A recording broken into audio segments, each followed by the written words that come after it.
Aos pés dos Alpes franceses, banhada por um lago azul turquesa, fica a cidade de Annecy, palco do maior festival de cinema de animação do mundo.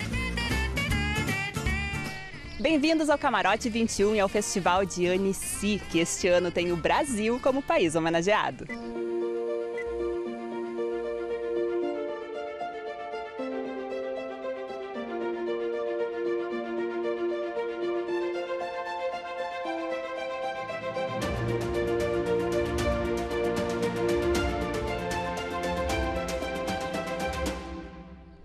Há 220 filmes em competição e outros 300 exibidos em sessões especiais. O Festival de Animação de Annecy é o maior e mais tradicional do mundo. Por uma semana durante o verão europeu, é aqui que animadores e fãs de cartoon se encontram. E na edição deste ano, a animação brasileira, que completou um século em 2017, é convidada de honra. O Brasil é o país homenageado do festival. Aviõezinhos de papel para desejar boa sorte. É assim que começam as sessões do Festival de Animação de Annecy. Desde 1960, apaixonados por cartoon se reúnem neste, que é o maior evento da animação mundial. Um evento internacional e cada vez mais brasileiro. Na competição deste ano, 9 filmes levam o selo Made in Brazil. Como Tito e os Pássaros, na disputa do Cristal de Annecy com outros 9 longas. Na categoria de curtas, o Brasil exibe Guaxuma, Almofada de Penas e Garoto Transcodificado a partir de fosfeno. Além de 3 animações comissionadas produzidas para comerciais e as séries de TV Angeli the Killer e Irmão do Jorel. Uma amostra da criatividade brasileira que só reforça e legitima o convite de honra. Em 2018, o Brasil é o país homenageado do festival. E motivos não faltam, afinal, a história brasileira em Annecy é recente, mas exemplar. Podemos lembrar do Cristal de Melhor Longa-Metragem dado a Uma História de Amor e Fúria, de Luiz Bolognese, em 2013. No ano seguinte, Alé Abreu levou o Cristal de Melhor Longa-Metragem com O Menino e o Mundo, e em 2015 o Cristal de Melhor Curta-Metragem foi para Rosana Urbis, por Guida.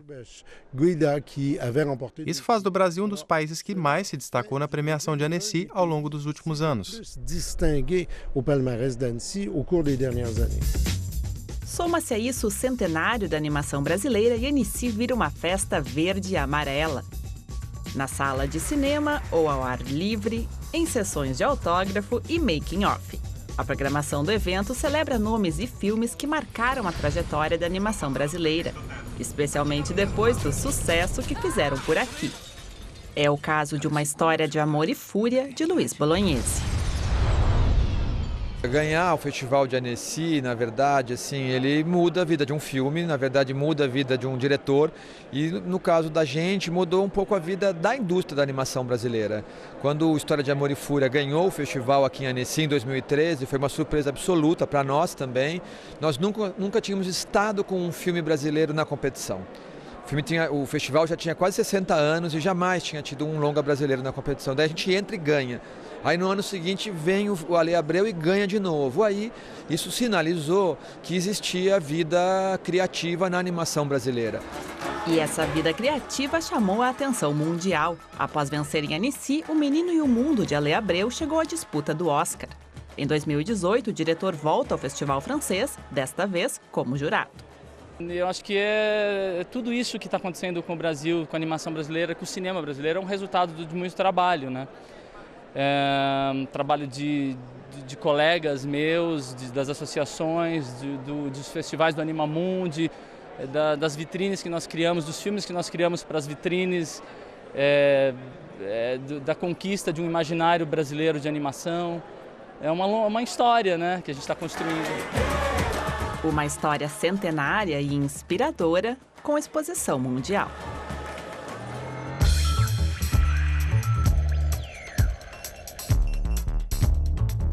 Olá, eu sou Gustavo Steinberg, eu sou um dos diretores e o produtor do Tito e os Pássaros. E o filme ele conta a história do Tito, um menino que tem que salvar o mundo de uma doença do medo. Eu descobri, junto com os meus amigos, a única pista para salvar o mundo da doença do medo. A máquina que meu pai inventou para entender a língua dos pássaros. Por que o tema do medo? Você não está vendo o mundo? Você sabe por que é o tema do medo. Né? Eu estava falando com a potencial distribuidora americana, ela falando assim, nossa, mas o personagem é inspirado o vilão é inspirado no Trump. E vocês decidiram isso quantos anos atrás? Eu falei, 6 anos atrás. Falei, como vocês descobriram isso? Eu falei, não sei. Acho que é um tema que estava no ar. Bem-vindos ao Jardim Redondo. Vocês nunca terão medo outra vez. E esse medo, que a gente chama quase que uma cultura do medo, que vem sendo alimentada pela mídia, pelas redes sociais, é um tema muito pouco discutido, tanto é que é o único filme aqui no festival que está falando sobre esse assunto. O medo imaginário está contaminando a humanidade de uma forma quase imobilizante e colocando em risco a própria estrutura da sociedade. E a gente não conversa sobre isso com as nossas crianças. E as crianças estão crescendo hoje em dia achando que é normal viver desse jeito. Então o filme é uma abertura para uma conversa entre pais e filhos sobre o tema. Me chamo Nara, sou diretora do curta Guaxuma, que está na competição de curta de Annecy. E o filme, ele conta uma história bem pessoal da minha infância. É uma infância vivida na praia e de uma grande amiga que eu tive. E fala disso de perdas e de relações de amadurecimento. Eu e a Tari, a gente conseguiu manter nossa amizade. A gente podia passar muito tempo sem se ver. O filme, ele trabalha com 3 técnicas em torno da areia. Tem o próprio stop motion feito com bonecos, que a gente filmou na praia. Tem também a animação tradicional do areia 2D. A gente demorava entre 3 e 5 desenhos por dia para fazer, então é uma técnica bem demorada. E também tem uma técnica que eu animo no filme, que eu chamo de areia molhada, que é modelar em cima da areia molhada e fazer as esculturas e animar. Fiz muitas viagens de volta a Guaxuma. Olá, meu nome é Zé Brandão, eu sou produtor do Copa Studio, uma produtora de animação brasileira. A gente está aqui em Annecy disputando o melhor programa de TV com uma série chamada Irmão do Jor-El, que passa no Cartoon Network na América Latina inteira. Irmão de Jor-El é uma produção brasileira que basicamente é um garoto que o irmão dele é tão famoso, tão lindo, tão maravilhoso, que ninguém conhece o nome do nosso garoto. Todo mundo só chama ele de Irmão do Jor-El. E aí é a história desse menino que tenta o tempo todo se provar, mostrar que ele é alguém nesse mundo, para além da sombra do irmão dele. E isso traz um elemento de empatia, porque todo mundo no mundo já viveu a sombra de alguém. Então as pessoas se identificam muito com o Irmão de Jor-El e as aventuras que ele vive nessa pré-adolescência dele.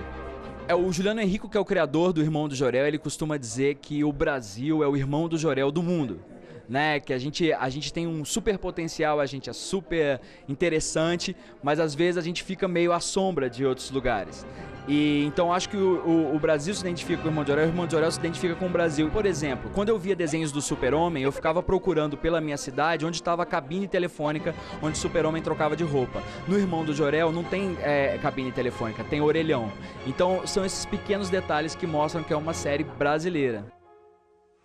Olha o muro, todo pichado. Desenho bonito. Em 2017, a animação brasileira completou um século de história. Uma história marcada por muita inspiração e criatividade, mas também por muito esforço e ousadia. Das primeiras tentativas de sonhadores isolados passando pela estruturação da indústria ao sucesso internacional de hoje, foi um longo caminho e que merece, sem dúvida, ser celebrado. Um fotograma de 1917 é tudo o que resta da primeira animação feita em solo brasileiro. O curta Kaiser, do caricaturista Álvaro Marins, o 7. Hoje nos resta apenas imaginar como ele teria sido.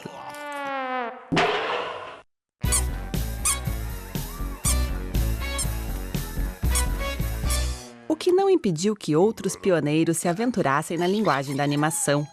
Idealistas como Luiz Sá, que na década de 30 finalizou As Aventuras de Virgulino.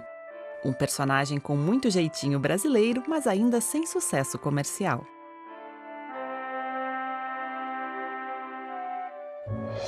Nos anos 50, Nélio Latini lançava a Sinfonia Amazônica. O filme, inspirado no folclore brasileiro, se tornou o primeiro longa nacional de animação exibido para o grande público. Foi talvez o primeiro momento em que muita gente, muitos brasileiros conseguiram ir no cinema e ver um filme e falar, caramba, isso é um filme brasileiro, né? O Latini tinha o sonho de criar uma Disney brasileira. Eu falo muito e uso o termo de bravos guerreiros, porque a animação era feita assim nesses primórdios.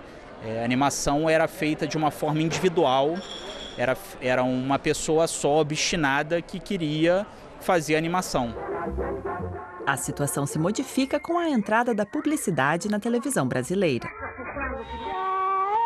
Por cerca de 3 décadas, a lógica comercial passa a moldar e impulsionar a animação nacional. Mas na década de 80 vem a crise econômica e o sonho da Disney brasileira parece mais distante do que nunca. Não fosse por um acordo firmado entre a então Embrafilme e a Agência de Cinema do Canadá. Nos anos 80, houve um acordo em que 10 animadores brasileiros foram treinados, né, em animação. E o que era para ser um exercício, né, era para ser apenas um treino, acabou que cada um deles fez seu próprio filme e foram filmes que foram premiados mundialmente. Desse núcleo, vários animadores começaram a fazer seus próprios filmes e 4 deles acabaram fundando o Animamundi. Depois do fim da Embrafilme, em 1990, o Animamundi surge como uma luz no fim do túnel. O festival reúne e mobiliza os interessados por animação. O Animamundi, ele foi um festival estruturante, ele desde o início ele se preocupou em criar uma estratégia para que a animação brasileira se desenvolvesse. A gente passou por etapas, por exemplo, como formar público inicialmente, porque ninguém sabia o que era animação. Quando eu falava que eu era animador, todo mundo pensava que eu fazia festa infantil, sabe?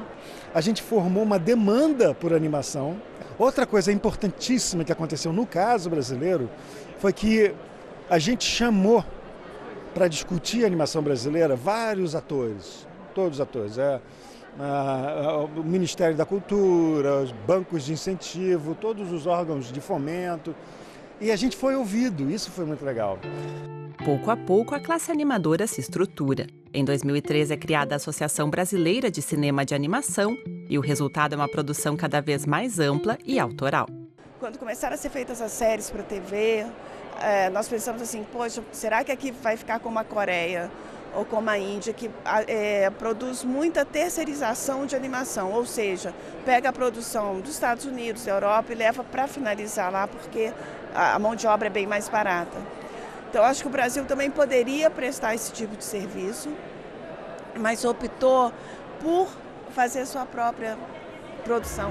Um fator decisivo para o desenvolvimento do setor, pois com produções autorais cria-se também a propriedade intelectual, os direitos de veiculação e licenciamento que podem ser vendidos mundo afora. Afinal, o comércio internacional de filmes, também negociado em Annecy, é parte de uma indústria trilionária. O PIB da indústria criativa no Brasil tem um estudo feito em 2005 que deve estar em algo em torno de 150 bilhões, né, de reais. A gente tem tido uma exportação que gira em torno de 4 bilhões de dólares, mas um mercado mundial de 4 trilhões de dólares. Então há muito espaço ainda para o Brasil aumentar o market share mundial, exportando mais serviços de economia criativa. E a animação tem um papel fundamental também. A produção brasileira, ela é criativa, é competente, é competitiva, é capaz de vender, viajar, conversar com diferentes públicos. Então ter esse exposure, né, essa exposição aqui sendo o país homenageado em Annecy, a nossa expectativa é que realmente abra mercado e dê maior visibilidade, além do que aquela que a gente já tem, mas no sentido de fazer negócio, para a gente exportar mais o conteúdo brasileiro, gerar mais valor, para criar e produzir mais, né?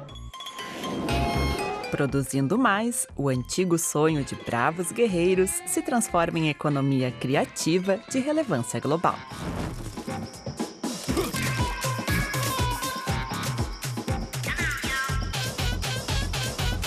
Para comemorar o centenário da animação brasileira, o Camarote 21 vai sortear este livro lindíssimo para os nossos espectadores. O livro Trajetória do Cinema de Animação no Brasil, de Ana Flávia Marchetti, que teve sessão de autógrafos aqui no festival. Para participar do sorteio, basta acessar dw.com/sorteio e preencher o formulário. Corre lá, dw.com/sorteio. A gente vai agora para um rápido intervalo e logo mais a gente volta. Bem-vindos de volta ao Camarote 21, hoje com um programa especial aqui do Festival de Animação de Annecy, o evento mais importante da animação mundial e que este ano tem o Brasil como país homenageado. Mas além do Brasil, outro destaque da programação é a Women in Animation World Summit, a cúpula mundial de mulheres na animação. Uma senhora de 75 anos que decide posar como modelo vivo. Uma perspectiva feminina sobre o envelhecer do corpo e dos sonhos. Em 2015, Guida, de Rosana Urbis, venceu o prêmio da crítica do Festival de Annecy. Mas fazer o filme não foi uma escolha tão óbvia assim. Eu trabalhei por muitos anos em estúdios que eu era a única mulher e meus companheiros de trabalho sempre foram muito solidários, não é essa a questão, mas existem assuntos que a gente quer tratar no cinema que têm uma sensibilidade própria. Então, eu, por exemplo, demorei muito a fazer o meu filme, que é uma história de uma mulher de 75 anos em animação, porque eu questionei por muito tempo que isso fosse assunto para um filme, porque à minha volta eu tinha os meus amigos muito legais, mas que gostavam de, sei lá, super-heróis ou assuntos que não me interessavam. Eu nunca me interessei por desenhar o Batman, não me interessa. Em Annecy, a perspectiva feminina é pauta obrigatória. Em 2018, o festival recebe a segunda cúpula mundial de mulheres na animação.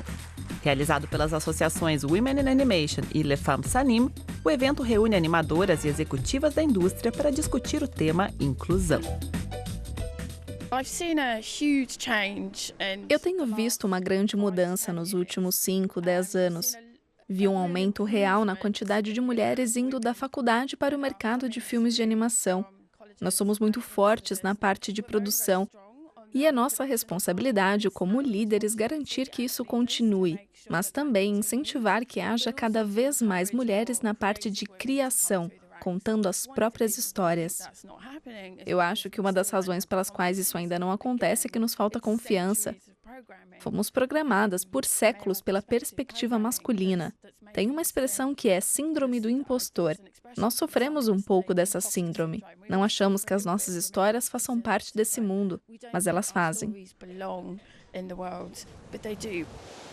É um pouco estranho voltar para o lugar que... Mulheres que, para além dos bastidores, criem conteúdo autêntico e de relevância para o público feminino. E a distância entre a gente também. Eu acho que até mais mulheres que sabem que podem fazer, elas às vezes não têm a coragem, assim, sabe? Eu conheço várias amigas, eu queria dirigir, mas eu não sei se eu tenho competência. E você, se eu encontro um homem, ele nunca ouvia um homem falar isso. Eu quero dirigir, mas eu acho que eu não tenho competência, sabe? As pessoas ainda duvidam da capacidade da mulher nesse mercado e muitas vezes o crédito é diminuído. Então, eu acho que esse é um dos problemas que nós temos que resolver e rever dentro do mercado. Não é, nossa, precisamos ter mais mulheres, precisamos dar voz às mulheres no mercado. Afinal, só com múltiplas vozes existe diálogo. Aqui, elas e eles conversam. Eu espero que brevemente a gente chegue num ponto em que a gente não precise mais discutir isso, mas ainda é o momento da gente discutir isso, ainda é o momento da gente ver, assim, da gente ficar reafirmando, da gente ficar mostrando que grande parte dos prêmios que a gente está ganhando são mulheres, que são autoras mulheres, grande parte das melhores produções de animação que estão sendo feitas são feitas por produtoras mulheres, por autoras mulheres, por roteiristas mulheres. Mulheres que fazem de suas histórias parte da narrativa deste mundo.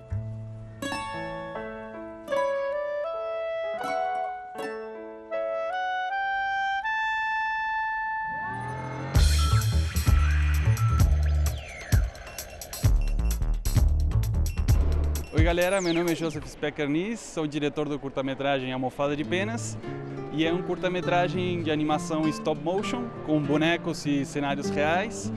E essa história para adultos trata sobre um casal no século XIX que a mulher Alicia contrai uma doença inexplicável.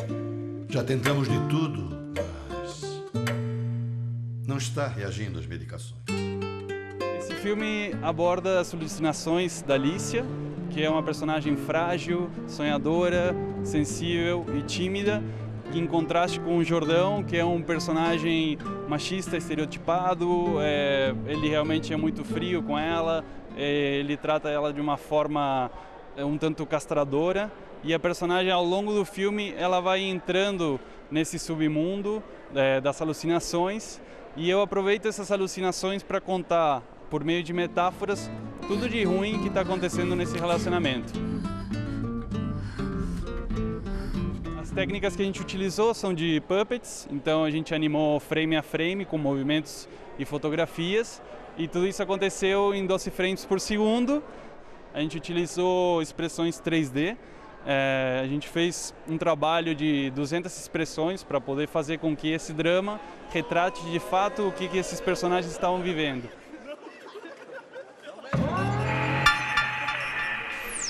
Olá, meu nome é Matheus de Paula Santos, eu sou diretor e fundador da Lobo, uma produtora brasileira. A gente está com 3 filmes aqui em Annecy esse ano na mostra de Commission Films. O primeiro filme é um filme para Leica, que é uma marca de câmera fotográfica alemã. A gente fez junto com o pessoal da Finasca, e um filme super bonito, diferente, bem diferente dos outros filmes que estão na mostra. O segundo filme é um filme para o ISA, o Instituto Socioambiental, um tema super importante da questão indígena no Brasil. Vale a pena dar uma olhada e se informar, porque é complicado. E o terceiro filme é um filme para uma ONG americana que chama Day One. A gente fez junto com a BBDO de Nova York, uma agência de publicidade. Outro tema bem importante, bem complicado, questão de assédio moral, relacionamentos, adolescentes, é bem legal, vale a pena dar uma olhada também.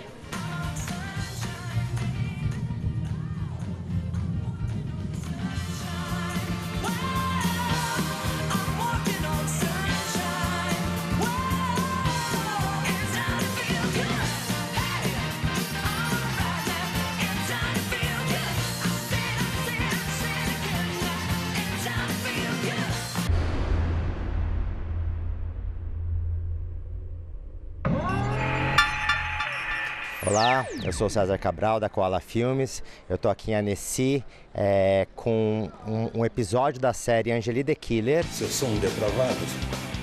Angélie the Killer é uma animação em stop motion, é uma série baseada no universo do Angélie. Posso mostrar para vocês agora? Ela surgiu inicialmente de um curta-metragem que eu fiz que chamava Dossiê Rebordosa. O curta acabou rodando bastante, do curta veio a ideia de fazer uma série. Tudo vai para as picas. Então, Angélie the Killer ele tem uma estrutura documental, parte de entrevistas com o próprio autor, né? Eu fiz várias entrevistas, puxava alguns temas, ia conversando com ele, e desse material entrevistado a gente editava e era a coluna vertebral para o roteiro. Está na hora de tomar o meu remédio do colesterol. É toda feita em animação stop motion, bonecos, cenários, tudo real. Nossa, mas é mesmo melhor que chá. Então a gente tem um tema sobre amor, sobre música, sobre sexo, sobre drogas. É o universo, claro, né? É pensado para um público mais velho, na faixa dos 15, de 15 a 50, a 80.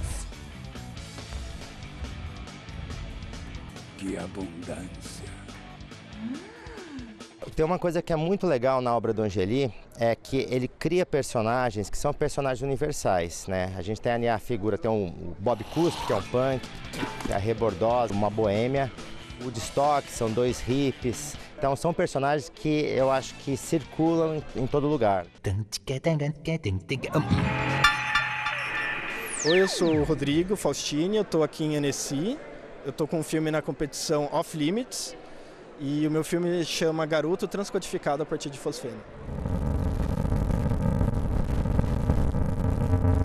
E o filme ele é literalmente uma experimentação, ele é um filme de laboratório.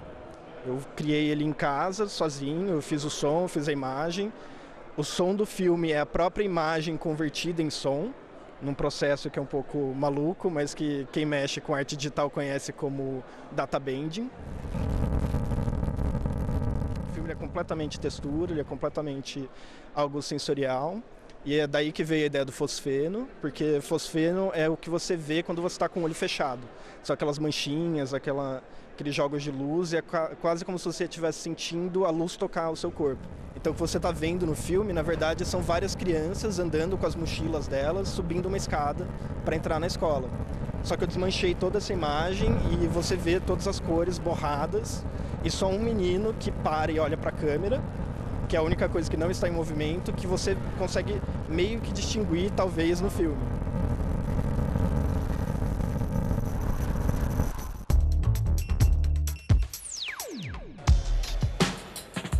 Sorrisos, expectativa e um aviãozinho, claro, para dar sorte. Após uma semana intensa de exibições, é chegado o momento mais esperado do festival, a noite de premiação. E já de saída, o Brasil garante o primeiro destaque. Everything in Black and White, de Matheus de Paula Santos, vence a categoria de produções comissionadas.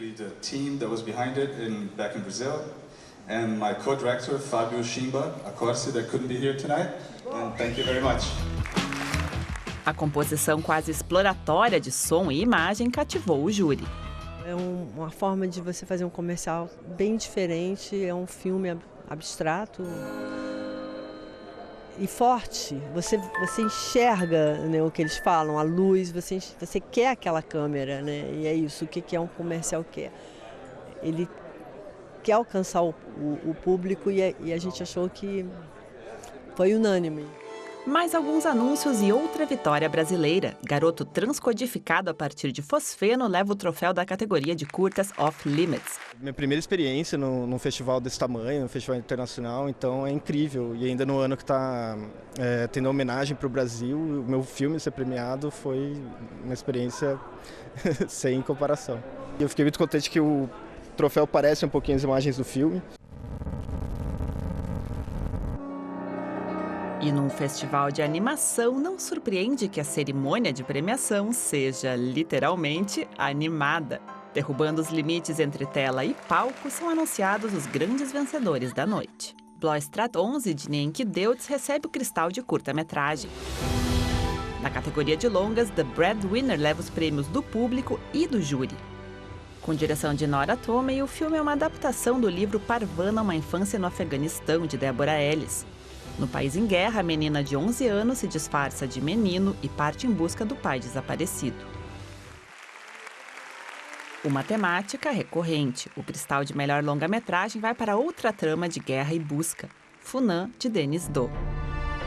Situado no Camboja, na década de 70, o filme narra a história de uma mãe que tenta resgatar o filho das tropas do Khmer Vermelho, regime responsável pelo genocídio de mais de 1,5 milhão de pessoas.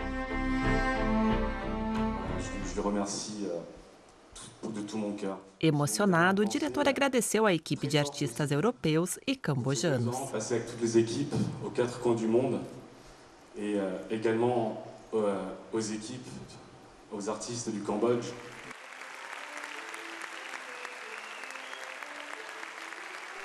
Com uma premiação emocionante e 2 troféus para o Brasil, termina o Festival de Annecy 2018. Espero que vocês tenham gostado desta incursão pelo universo fantástico da animação.